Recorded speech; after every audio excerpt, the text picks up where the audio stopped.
নমস্কার, ইনসিগনিফিকেন্ট ডায়েরিতে আর একবার স্বাগত। আজকে আমরা পর্ব 3-তে কালাপোখরি, সেই কালাপোখরিতে যাব। এটা সান্দাকফু যাওয়ার যে রুট, সেই রুটেতেই পড়ে কালাপোখরি। তো চলুন আমরা কালাপোখরির দিকে আস্তে আস্তে এগিয়ে যাই। পথে প্রথম এসএসবি ক্যাম্প পড়বে, তারপর দ্বিতীয় এসএসবি ক্যাম্প, সেটা গৈরিবাসে এন্ট্রি করে এগিয়ে যেতে হবে কালাপোখরির দিকেতে। আপনার প্রথম যে এন্ট্রি যখন করেছিলেন মানেভঞ্জনে, সেই সময় যা যা পাস আপনাকে দিয়েছিল সেইগুলো কিন্তু আপনি হাতের কাছে রেখে দেবেন। লোকেশনটা কোথায় সেটা দেখুন। এই আমরা কালাপোখরিতে এসে পৌঁছলাম। কালাপোখরি, এটা অনেক সময় একে কালনাগও বলা হয়। লোকাল যারা আছে তারা কালনাগ এই পুকুরটাকে বলে। এটা একটা লেক এবং হিমালয়ের যে কোবরা লিলিজ, সেই লিলি ফুলগুলো কিন্তু এখানে দেখা যায় এই কালাপোখরিতে। বিষাক্ত কিন্তু, ওই লিলিগুলো বিষাক্ত। লোকেশানটা পশ্চিমবঙ্গের ম্যাপে কোথায় রয়েছে সেটা দেখিয়ে দেওয়া হলো। এটা একেবারেই নেপাল আর ভারত মিলেমিশে একাকার। কিন্তু এটা একটা অদ্ভুত, এই যে টোটাল যে জার্নি, আপনি এই জার্নিটায় কিন্তু একটা অদ্ভুত লোকেশানটাকে আপনি দেখতে পাবেন। যে আপনি খেয়াল করলে বা ড্রাইভারকে জিজ্ঞেস করলে সে হয়তো আপনাকে বলবে যে এখন আমরা নেপালে, এখন আপনারা ইন্ডিয়াতে।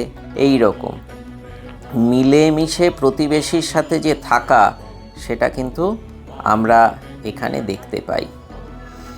প্রেয়ার যে রক, বৌদ্ধ ধর্মের একটা বড় প্রভাব রয়েছে এই অঞ্চলে। সেই কারণের জন্যে আপনি এই প্রেয়ার রকগুলো, এই ধরনের যে পোখরি, আমাদের ভাষায় লেক বা পুকুর যদি বলি, তাহলে সেখানে কিন্তু এই প্রেয়ার রকগুলো প্রার্থনার অঙ্গ হিসেবে থাকে। ধৈর্য, স্থিতি, তার মাধ্যমে কিন্তু এখানে প্র্যাকটিস যারা করেন, সেখানে একটার পর একটা ওইভাবে পাথর সাজিয়ে রাখা হয় এবং প্রচুর ফ্ল্যাগ, সেই ফ্ল্যাগগুলো কিন্তু প্রেয়ার ফ্ল্যাগ, মন্ত্র লেখা। সেই বৌদ্ধ ধর্মের বিভিন্ন জায়গায় পাহাড়ে এলেই কিন্তু এটা দেখা যায়। এই লেকের ওপরেও কিন্তু এই ফ্ল্যাগগুলো রয়েছে। শান্ত, একেবারে শান্ত নিরিবিলি একটা জায়গা। শিব ঠাকুরের পায়ের ছাপ, এখানে পায়ের ছাপ, যেন লেকটাকে এখান থেকে দেখুন মনে হবে যেন একটা পায়ের ছাপ। সেখান থেকে একটু ওপরের দিকে আস্তে আস্তে এগিয়ে গেলে সামনে এই বৌদ্ধ ধর্মেরই যে প্র্যাকটিস, সেই প্র্যাকটিসের অঙ্গ হিসেবে যে চোরতেন বলা হয়, সেই চোরতেনগুলোও কিন্তু এখানে রয়েছে। তাতে বৌদ্ধ ধর্মের বিভিন্ন স্ক্রিপচার সেখানে লেখা রয়েছে। শান্ত নিরিবিলি যে জায়গা, সেই নিরিবিলি জায়গায়, এটা আমরা মে মাসে এই ভিডিওটা করা হয়েছে। যখন করা হয়েছে তখন 4 থেকে 5 ডিগ্রি ঠান্ডা কনকনে হাওয়া, আর এখানে বরফ যে পড়ে সেটা আপনারা দেখেছেন। যারা সান্দাকফু, কালাপোখরি এই সমস্ত জায়গা নিয়ে খোঁজখবর নিচ্ছেন, তারা কিন্তু এই ছবিটা হয়তো দেখেছেন। আমরা মে মাসে এসেছি, আমাদের এখানে বরফ আমরা দেখিনি।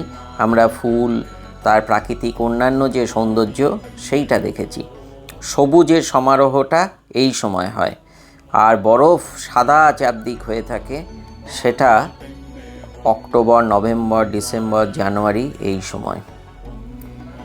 পাহাড়ি যে গাছপালা যেগুলো হয়, সেগুলো আমরা দেখেছি। ঢালের মধ্যে প্রচুর গাছ রয়েছে, ছোট ছোট গাছ, তার গায়ে লাইকেনও হয়ে রয়েছে, সেটাও আমরা খেয়াল করেছি। এবং সব জায়গায় প্রেয়ার যে ফ্ল্যাগ, সেই প্রেয়ার ফ্ল্যাগগুলো কিন্তু টাঙানো রয়েছে এই চোরতেনের আশেপাশে সব জায়গায়।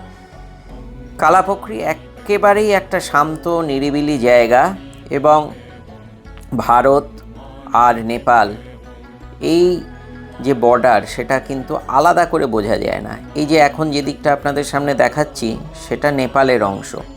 সামনে একটা হোমস্টে, এগিয়ে যাই এই হোমস্টেটাকে দেখুন। এখানে থাকার ব্যবস্থাও রয়েছে। সামনে এই ভিডিওর পরের দিকের যে অংশ সেইখানেতে আপনারা দেখতে পাবেন যে বিভিন্ন হোমস্টে। সেইখান থেকেই আমরা আস্তে আস্তে এগিয়ে যাব সান্দাকফুর দিকে। আমরা যেটাকে সান্দাকফু বলি, এই জায়গায় লেখার মধ্যে পুর হিসেবে রয়েছে, শেষে সান্দাকপুর হিসেবে, অর্থাৎ নেপালের অংশে ওনারা পুর বলেন আর আমরা সেটাকে সান্দাকফু বলি। সামনে নেপালের পুলিশের যে বা চৌকির যে ক্যাম্প সেটা রয়েছে। এই জায়গাটা দেখুন, সান্দাকপুর রুরাল মিউনিসিপ্যালিটি এই হিসেবে এই জায়গাটাকে বলা আছে, রুরাল মিউনিসিপ্যালিটি। ট্রেকিংয়ের একটা স্বর্গরাজ্য, যারা ট্রেকিং করেন তারা এইখানে আসেন। বিভিন্ন স্টিকার এইখানেতে লাগানো রয়েছে, সেই দেখে আমরা বুঝতে পারছি যে এটা কোন জায়গায়। তো এই যে বাঁ দিক, ওই দিকটা ইন্ডিয়া বা পশ্চিমবঙ্গ যে হিসেবেই ধরুন। আর এই যে বাঁ দিক থেকে ডান দিকের যে দিক, এইভাবে ঘুরে এলে তখন এই অংশটা কিন্তু নেপালের অংশ। সামনের যে রাস্তা, এই রাস্তা দিয়ে এগিয়ে আমরা সান্দাকফুর দিকে এগিয়ে যাব। সান্দাকফুর দিকে এগিয়ে গেলে সেই জায়গাটায় আমরা নেপালের মধ্যে দিয়ে যাব। কালাপোকরি থেকে সান্দাকফু এই যে দূরত্ব, সেটা 6 কিলোমিটার। এই জায়গায় থাকে লোকজন, এসে থাকে। টুমলিং থেকে এসে অনেকেই এখানে থাকেন, যারা ট্রেকিং করেন তারা এখান থেকে যে স্টিপ, রাস্তাটাও স্টিপ। রাস্তা সংক্রান্ত আমাদের আগের পর্বের ভিডিও রয়েছে, সেই ভিডিওতে দেখে নিন। তার প্রথম পর্বের ভিডিওগুলোও দেখুন। এই আমরা যে হোমস্টেগুলো রয়েছে সেই হোমস্টের মধ্যে দিয়ে এগিয়ে যাচ্ছি সান্দাকফুর দিকে। যারা এখনও এই চ্যানেলকে সাবস্ক্রাইব করে নিন, তাদেরকে আমি অনুরোধ করব যে আপনারা চ্যানেলটাকে সাবস্ক্রাইব করে ফেলুন এবং বেল বাটনটাও দিয়ে রাখুন। পরবর্তী যে এপিসোডগুলো আছে সেই এপিসোডগুলো আপনারা তাহলে সহজে দেখতে পারবেন। এই চ্যানেলে বিভিন্ন বিষয় নিয়ে আমরা দেখিয়ে থাকি, সুতরাং চ্যানেলকে সাবস্ক্রাইব করে রাখুন, বেল বাটনটাকে অন করে রাখুন। এই হোমস্টের পরপর হোমস্টের এলাকাটাকে আমরা ক্রস করছি, এটা কালাপোখরির মধ্যেই পড়ে। করে আমরা এবার এগিয়ে যাব সান্দাকফুর দিকে। সান্দাকফুতে গিয়ে কী দেখতে পেয়েছি, তার হোটেল কেমন, সেই সমস্ত ব্যাপার নিয়ে পরের যে এপিসোডটা রয়েছে সেই এপিসোডটাকে দেখবেন, এপিসোড 4। সেখানে কিন্তু আমরা বিভিন্ন বিষয়, সানরাইজ হোটেল কেমন, তার রুমগুলো কেমন, সানরাইজ হোটেলের বিভিন্ন রুমগুলোকে আমরা দেখাবো।